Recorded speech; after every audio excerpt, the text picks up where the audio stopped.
Feliz sábado para todos os nossos ouvintes, amigos, todos aqueles que nos pertencem.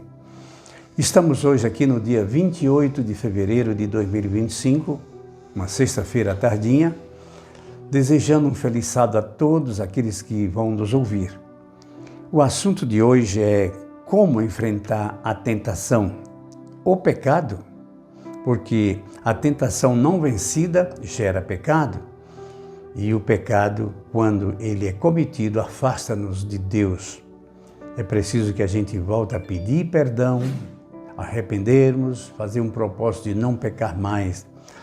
E vamos discorrer um pouquinho sobre isso e citando versos bíblicos.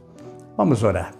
Eterno Pai, muito obrigado, estamos pelos teus cuidados, dá-nos a tua proteção, o teu amor. Dá-nos o teu Santo Espírito para que possamos vencer as tentações. Dá-nos o Espírito Santo para que possamos desempenhar o nosso trabalho de pregação do Evangelho da melhor maneira possível. Pai Santo e Eterno, nos colocamos em tuas mãos. Por Jesus, pedimos. Amém. Então, como falamos, vamos falar sobre como vencer as tentações. Como vencer o pecado, ou então não pecar. Em Mateus 6, verso 13, tem talvez ali o verso mais nobre, mais parecido, que melhor resolve este problema. Quando Jesus ensinou a orar o Pai Nosso, ele terminou dizendo o seguinte, no verso 13 de Mateus 6, e não nos deixes cair em tentação, mas livra-nos do mal. Esse é o final do Pai Nosso.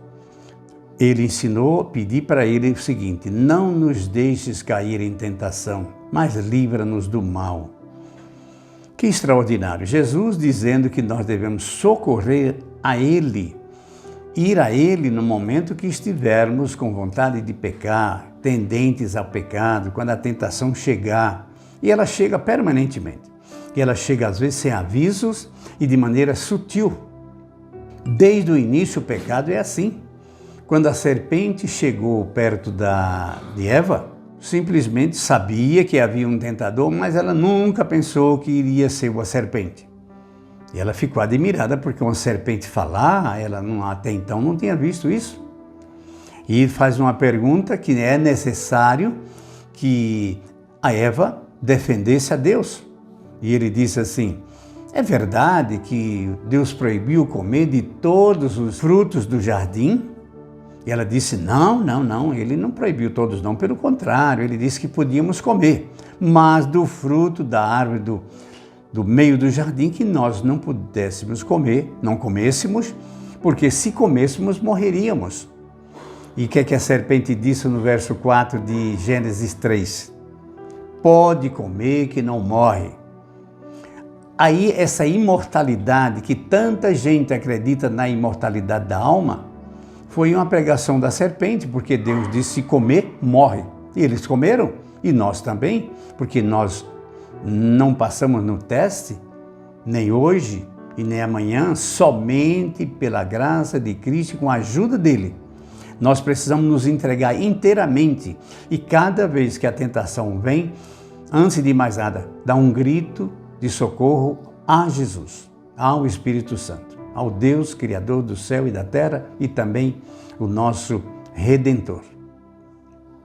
Então, cuidado, não acreditem que a alma não morre, a alma morre. E quem é alma? Já disse isso diversas vezes, alma somos nós, ânima. Em latim é ânima, em português é animal. Todo o corpo que respira é chamado de alma. Nossa alma somos nós mesmos até que respiremos. Parou de respirar, morreu a alma, fisicamente e espiritualmente. Mas quem morreu, pedido perdão, vivido uma vida em Cristo, ele disse que vai ressuscitar esta pessoa e dar nova vida. Aquele que crê em mim, ainda que morra, viverá. Foi o que ele disse para Marta, lá em João 11. Bom, vamos então ler mais algum verso. E esse que nós lemos é, não nos deixes cair em tentação, mas livra-nos do mal. 1 João, capítulo 3, verso de 1 a 10, então, é interessante que ele vai fazer aqui alguns comentários para nos facilitar compreender isso daí. Ele diz assim: vede que amor tem nos concedido o Pai a ponto de sermos chamados filhos de Deus. E de fato somos filhos de Deus, por essa razão o mundo não nos conhece, porquanto não conheceu a Ele mesmo. Se o mundo não conheceu a Jesus como Salvador, muito menos a Deus como grande Criador, Deus Pai, Deus Filho e Deus Espírito Santo. Já também falamos isso em algum momento atrás. O verso 2 diz assim: amados, agora somos filhos de Deus. Agora quando? Depois que a gente pede perdão, faz união com Cristo e vence as tentações através do Espírito de Deus, então somos filhos de Deus. E ainda que não se manifestou, que haveremos de ser, sabemos que quando Ele se manifestar, seremos semelhantes a Ele, porque haveremos de vê-lo como Ele de fato é. Quando vai ser isso? Após a gloriosa vinda de Jesus, quando nós seremos glorificados por Ele. O verso 3 diz assim: e a si mesmo se purifica todo que nele tem esta esperança, como é puro. Todo aquele que pratica pecado também transgride a lei, porque o pecado é a transgressão da lei. O que é pecado? Quando nós transgredimos a lei de Deus em qualquer um dos mandamentos, nós pecamos. E então nós perdemos o quê? A ligação com Deus, e é preciso nos arrepender, pedir perdão para que Ele nos purifique novamente. E essa vida assim até que chegar ao final, quando seremos selados para nunca mais pecarmos. O verso 6 diz assim: todo aquele que permanece nele não vive pecando. Então, se eu e você não quisermos viver pecando, temos que nos unir a Cristo. Todo aquele que vive pecando não ouviu nem o conheceu.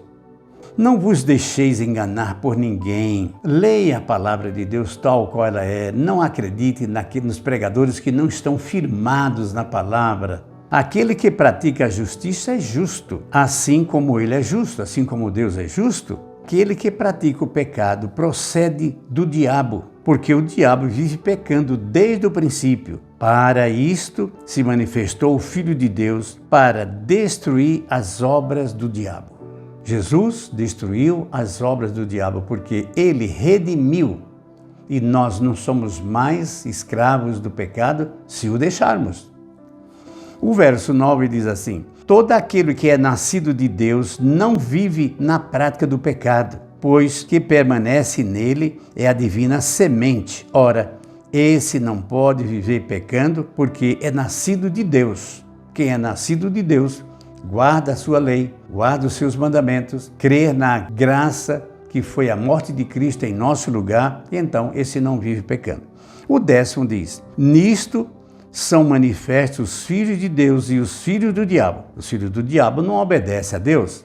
Os filhos de Deus não obedecem ao diabo. Todo aquele que não pratica justiça não procede de Deus, nem aquele que não ama é seu irmão. Aqui está, então, esses comentários em Mateus 6, verso 13, e em 1 João, capítulo 3, do verso 1 até o 10º. Está explicado tudo isso aí para que a gente possa compreender melhor como vivermos em uma vida de graça, usufruindo da graça de Cristo, do sacrifício de Cristo em nosso lugar, para que tenhamos vida e a tenhamos em abundância. Deus nos abençoe, nos guarde e vamos orar. Pai eterno, muito obrigado pelas tuas palavras. Obrigado pela vida e pela saúde. Dá-nos a tua paz e o teu poder. Ensina-nos, Pai Santo, a compreender a tua palavra, a Bíblia. Nós te pedimos em nome de Jesus e livra-nos do pecado. Em nome de Jesus pedimos. Um feliz sábado para todos vocês.